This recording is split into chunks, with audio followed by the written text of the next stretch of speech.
Meu Senhor e meu Deus, creio firmemente que estás aqui, que me vês e que me ouves. Adoro-te com profunda reverência.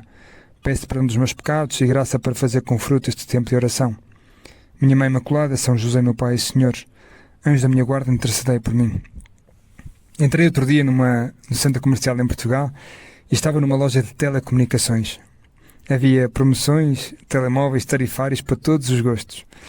E vi uma pessoa que estava ao meu lado, num balcão, e que estava a escrever num livro.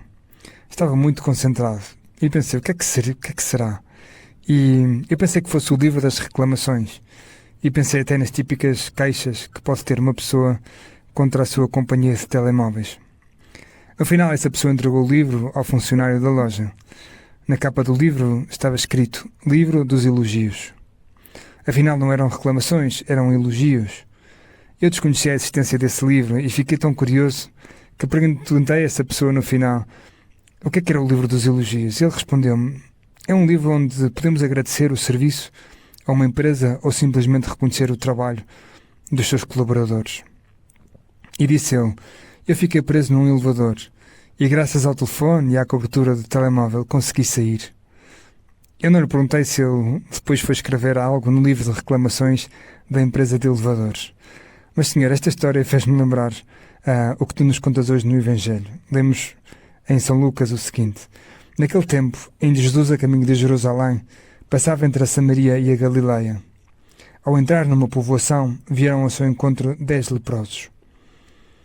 Pois vieram ter contigo, Jesus, 10 leprosos. 10 é sempre o número símbolo da plenitude, da totalidade. E, portanto, revemos nestes 10 leprosos, pois todos os leprosos. E sabemos que, na Sagrada Escritura, muitas vezes a lepra era interpretada como um castigo pelo pecado.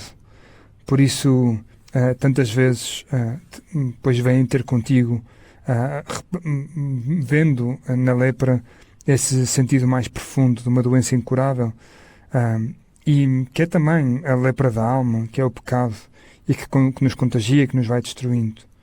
Por isso, eu, como esses 10 leprosos que vão ter contigo, também te podemos dizer, como relata aqui São Lucas, conservando-se à distância, disseram em alta voz: Jesus, Mestre, tem compaixão de nós. Ao vê-los, Jesus disse-lhes: ide, mostrai-vos aos sacerdotes. E sucedeu que, no caminho, ficaram limpos da lepra. Estes leprosos estavam de pé e estavam de longe, precisamente para não contagiar o Senhor. O mesmo às vezes passa-se connosco, Senhor. Temos medo de nos aproximarmos de Ti. Sabemos que o pecado em cada um de nós nos distancia de Ti. E para sermos curados da lepra, precisamos de gritar também: Jesus, Mestre, tem compaixão de nós. Diria gritar com o coração. E por isso a Tua resposta, Jesus, às vezes pode nos surpreender, porque pensamos que é demasiado banal. Ide e mostrai-vos aos sacerdotes. É verdade, Jesus, Tu tiveste compaixão. Indicas-lhes o caminho para a cura, mas às vezes fico a pensar, não podias fazer logo ali um milagre? Uma das Tuas, não é? E como tinhas feito tantas vezes, e que essas pessoas nem sequer precisassem de ir ter com os sacerdotes. Mas Jesus, aqui penso que Tu nos queres dar uma bela imagem do que é a possibilidade da purificação e da cura que nos deixas à Igreja através da confissão, através da mediação dos sacerdotes, que tinham já essa missão de declarar limpos as pessoas que estavam purificadas, as pessoas que estavam aptas para voltar a trabalhar na sociedade. E vemos que quando pois seguiam o seu caminho, quando seguiram as indicações de Jesus, foram purificadas. Jesus, isto também me faz pensar na rapidez do Teu perdão. O arrependimento e o perdão coincidem no mesmo momento. Tu não pões condições para perdoar alguém. E o Evangelho continua e diz: um deles, ao ver-se curado, voltou atrás, glorificando a Deus em alta voz, e prostrou-se de rosto por terra aos pés de Jesus para lhe agradecer. Era um samaritano. Jesus, tomando a palavra, disse: não foram 10 os que foram curados? Onde estão os outros 9? Não se encontrou quem voltasse para dar glória a Deus, senão este estrangeiro. E disse ao homem: levanta-te e segue o teu caminho. A tua fé te salvou. Jesus, tu dizes-lhe: levanta-te e vai, a tua fé te salvou. Parece que não basta a cura. Não basta ficar curado da lepra. Estas pessoas são também salvas do pecado, da morte.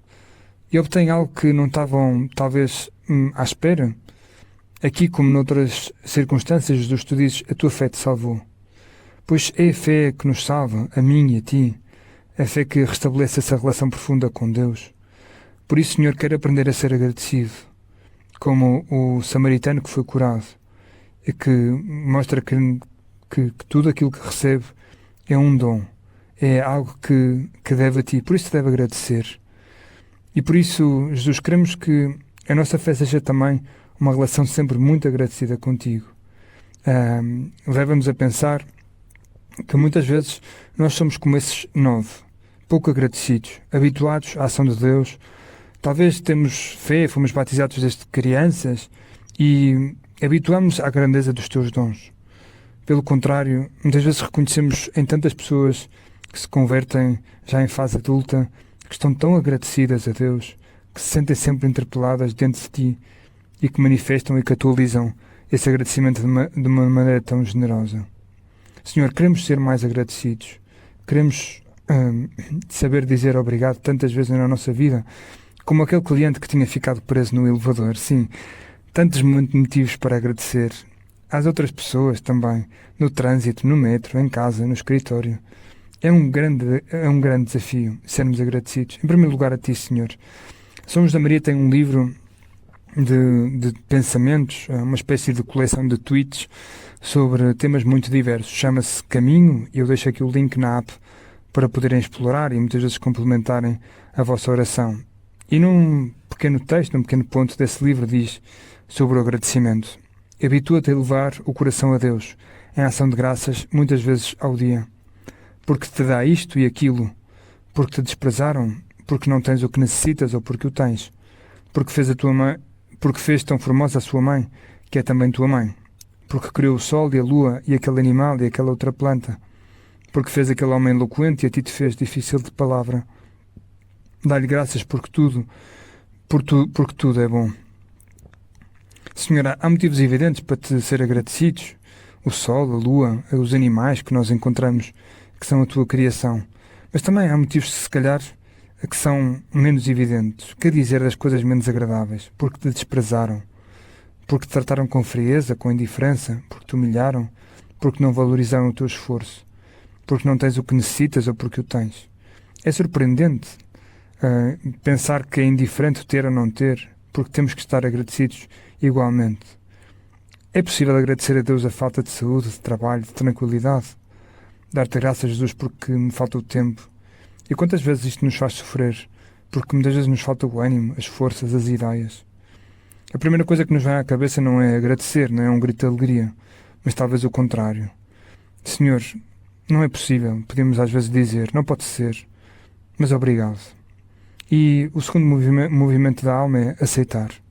Eu queria ter mesmo mais tempo, mais forças. Eu queria que esta pessoa me tratasse melhor. Eu queria não ter essa dificuldade, esse defeito.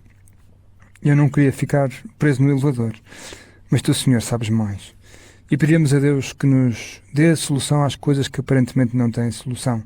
Senhor, tu sabes mais. E por isso a disposição para agradecer o que nos contraria também facilita que nos lembramos de dar graças a Deus perante as coisas agradáveis. É isso que nós queremos fazer, memória das coisas boas também da nossa vida. Estamos chamados a viver uma vida extremamente agradável e a fazer a vida extremamente agradável aos outros. Há tantos momentos na nossa vida em que podemos dizer simplesmente obrigado, e em que ninguém vai notar, em que aquela mensagem do WhatsApp podia ter respondido com um obrigado, ou quando estás no café e te trazem o que pediste, aquilo a que tens direito, e que tu podes simplesmente responder obrigado com um sorriso. E quando dizemos obrigado, entramos noutra lógica, a lógica da gratidão, a lógica que tu hoje nos ensinas no Evangelho, na tua lógica, Jesus. Nossa Senhora expressa esse agradecimento a Deus no Magnificat, nessa oração de ação de graças diante da sua prima Santa Isabel. Como deve ter sido esse convívio entre as duas primas. Minha mãe, tu sabias que toda a tua vida era um dom, especialmente a missão que Deus te confiou. Ajuda-nos a sermos sempre muito agradecidos com tantos dons que recebemos de Deus todos os dias, também nas dificuldades, também quando ficamos presos dentro do elevador, e a dizer muitas vezes essa palavra mágica, obrigado, que faz a vida extremamente agradável aos outros. Dou-te graças, meu Deus, pelos bons propósitos, afetos e inspirações que me comunicaste nesta meditação. Peço ajuda para os pôr em prática. Minha Mãe Imaculada, São José, meu Pai e Senhor, anjos da minha guarda, intercedei por mim.